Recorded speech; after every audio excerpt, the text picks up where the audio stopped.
Kai randi knygoje save, kai knygą laiko jau širdis, o ne ranka, glaudi ir saugai, dar mamos vartyta, taiklus jausmingi posmai, čia rodos viskas aprašyta.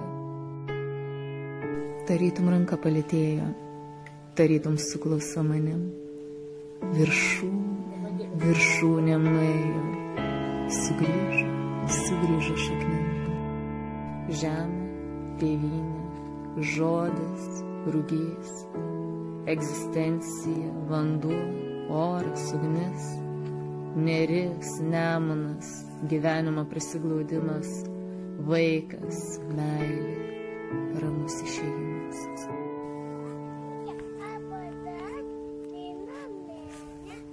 Išgėdinta nuoga giria ir vėja perpučiama siela, tamsa užgriūna vakare, sunkia, nepermatoma siena.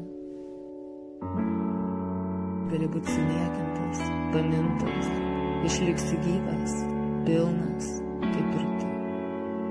Aš noriu, aš galiu, aš būsiu tau paminklas, kad visados nešiotumės mane kartu. O vaikai likščioliai išdykauja, žaidžia, liūdi, siaučia, nesvarstydami, kodėl ir kam. Jeigu šita žemė kam priklauso, tai pirmiausia, žinoma, vaikams.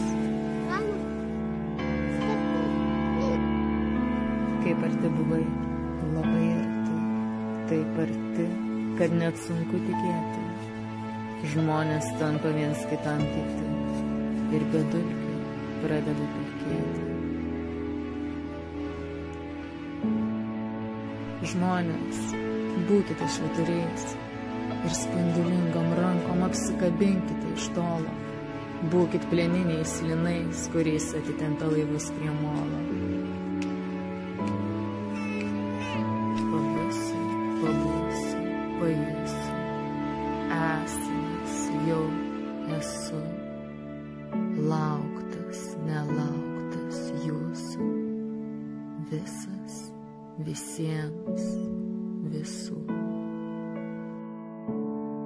Nukritusi šalia gyvybės valanda, žalia, žalia, žalia, juoda, juoda, juoda.